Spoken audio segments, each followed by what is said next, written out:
weeks ago, and the message was, there is no life movement without life. That God's raising up a generation that is not only speaking against abortion, but we're living out what the revelation of what it means to be the sons and daughters of the living God, that we are alive, that we're adopted by a living Father, that we're alive. Just say, I'm alive. I'm alive.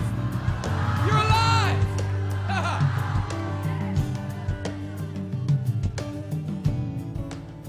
32 years ago, I was put up for adoption by a young lady. I was actually the product. I can't go into the story too much. I was actually the product of evangelism gone bad. My mom got saved, and she decided to evangelize this guy. And, well, basically, he evangelized her, like, into the bed, you know what I mean? And then, you know, I was the product of it or whatever, you know what I mean? And, anyway, he wasn't a believer, and she was a new Christian. And there's all kinds of people trying to coerce her to abort me. And inside of her, she felt like there was legitimacy in who I was as a child.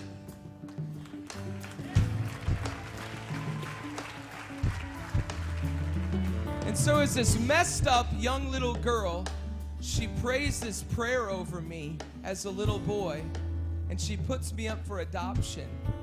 And at the top of the page, she writes this letter of prayers over me. And she puts this letter, she gives it to Lutheran Social Services and sends me down the stream of adoption. But she wrote this letter of prayers over me that's handwritten, that she would never see again, because when I was adopted, it was all closed adoption. So she could never open up the file. I could only open up the file. So she writes this handwritten letter, and she, as this kind of messed up little girl that just has a little bit of faith, she just starts praying these prayers over my life. She prays, one thing I ask of the Lord, that will I seek, that I will dwell in the house of the Lord all the days of my life, and that I will see you there, I will see you there, son. She didn't know my name. I will see you there. She wrote wisdom and Proverbs and Psalms. At the top of the page, she wrote Genesis. There's the passage where Laban is speaking to Jacob. She wrote, and God will keep covenant between me and you while we are away from each other.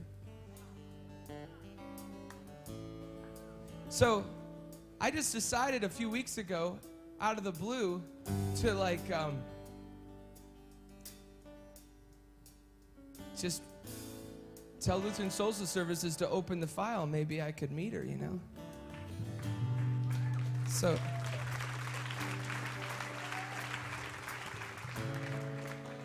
So she lives in Minneapolis. I find out she's a believer. This is the wildest story. It's a long story, so I'm just trying to tell you to it short. It's a little bit detailed. But so I call them up, and the first thing I get is they open the file and they send me that letter. And all of a sudden I realize that this young messed up girl prayed one prayer out of faith and wrote a letter. And in that letter that was locked in a file that only I could open, 32 years later, I open that file and I read the letter that my biological mother, messed up as she was at that time, had the faith enough to put me up for adoption and believe that God would finish the work that He started in me, and that I had purpose, that I was legitimate.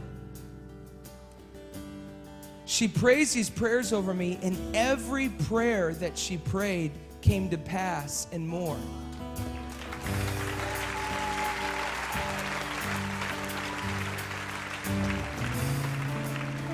That I would be a worshiper, that I would seek the face of God, that as a young man I'd be filled with the wisdom of heaven.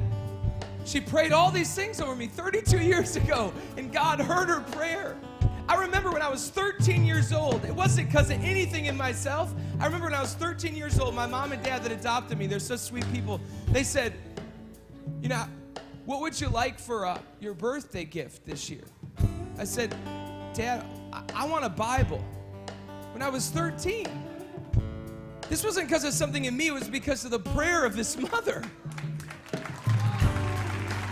God answers every prayer. This is the wild thing.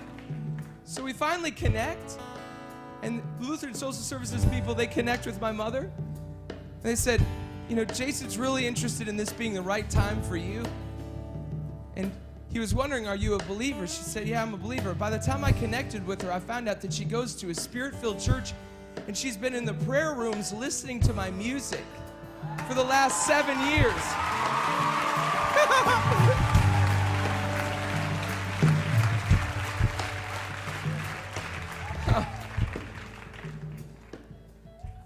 God, help us not to be trapped in what we think and what man thinks.